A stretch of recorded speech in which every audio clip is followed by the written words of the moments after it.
Sa mundong kumikilos ng napakabilis, ang mga sandali ng katahimikan ay tila mga bihirang kayamanan. Ngunit sa gitna ng abala ng makabagong buhay, may nakatagong kamanghaan, isang tahimik na hiwagang naghihintay na mapansin. Pinagdurugtong ng teknolohiya ang bilyon-bilyong tao sa buong mundo. Sa isang pindot, maaaring magpadala ng mensahe sa karagatan, magtala ng alaala o magsimula ng isang kilusan.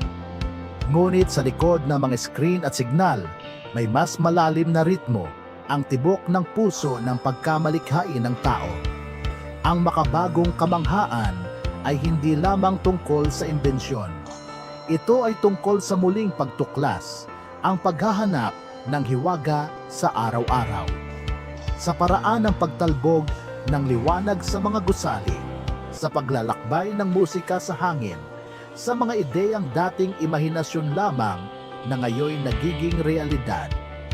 Ang magpahinga ay hindi nangangahulugang paglayo.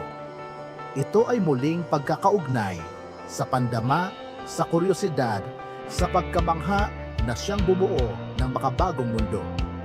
Bawat inobasyon ay nagsimula sa isang sandali ng katahimikan, isang sulyap ng imahinasyon, isang hinga bago ang paglikha. Kaya huminto sandali, huminga, lingunin ang paligid.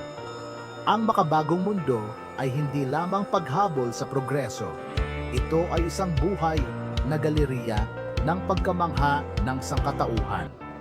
Magpahinga sa gitna ng makabagong kamanghaan.